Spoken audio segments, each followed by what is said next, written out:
우유부단한 성격인데 사업해도 괜찮을까요?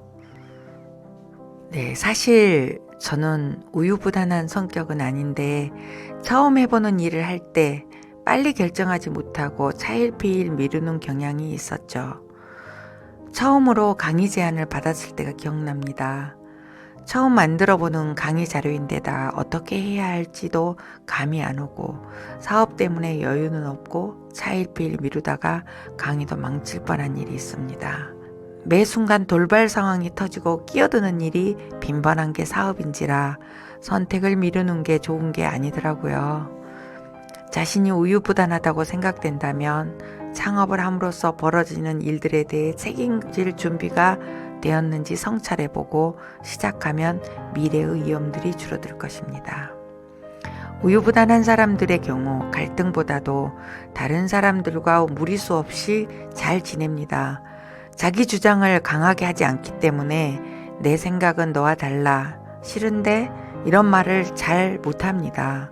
즉, 나는 이런 사람이야 하는 캐릭터 컬러를 내놓지 않은 사람이라는 의미와도 같습니다. 겉으로는 매우 적극적인 것처럼 보이지만 실은 소극적인 경우가 많습니다. 틀렸다는 게 아니라 관계가 있어 그렇다는 뜻입니다.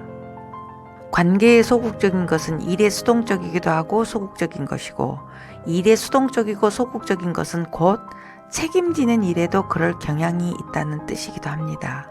책임지는 일을 적극적으로 잘 못한다는 것이기도 하고 그것은 성취도도 낮다는 의미이기도 합니다. 책임을 지지 않기 때문에 책임지는 일을 못하고 성취할 일의 기회도 가지기 어렵습니다. 성취는 책임을 가져다 주는 결과로 느낄 수 있는 것이니까요. 보통 우유부단한 사람들은 책임을 지지 않는 범위 내에서만 일을 하고 싶어 합니다. 그러다 보니 사건, 사고는 없지만 크게 이루어지는 일도 없지요. 무색무취의 확률일 가능성이 매우 높습니다. 누군가가 나에게 사업 자금으로 1억 원을 투자한다고 해봅시다. 투자하면서 그 1억 원의 가치를 얼마만큼이라고 말해주는 사람은 없습니다.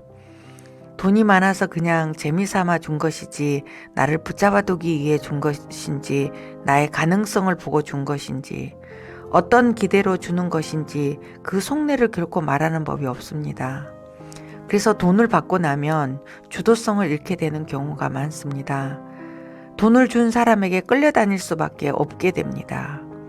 자신이 우유부단하다고 생각된다면 창업을 함으로써 벌어지는 일들에 대해 책임질 준비가 되었는지 스스로 성찰해 보시면 좋겠습니다. 일을 주도하는 사람은 절대 관망하지 않습니다. 자신의 캐릭터를 명확하게 드러내며 자신과 손뼉을 마주칠 사람과의 협력을 이끌어냅니다. 협력이란 하거나 안 하거나 둘 중 하나입니다. 나와 뜻이 맞으면 협력하고 아니면 안 하거든요. 우유부단한 태도로 거절당하기 싫어 적극적으로 관계에 대한 의견을 표명하지 않거나 책임지고 싶지 않아 다른 사람이 정해준 범위 안에서 끌려다녀야 한다면 내가 선택하고 책임의 원인으로 존재해야 한다는 창업의 길은 결코 수월할 수 없을 것 같다는 의견입니다. 오늘의 김용유 한마디입니다. 일이 많아진다는 것은 선택할 일, 책임질 일, 복잡한 것을 판단할 일이 많아진다는 뜻이기도 하다. 그로 인한 성취감을 맛볼 기회도 많아진다는 것이다. 그 반대의 경우 우수란 선택과 책임, 판단할 일이 적어지기에 성취감도 그 반대의 경우가 되는 것이다. 스타일의 스토리를 가진 여자 시크릿우먼 김용유였습니다.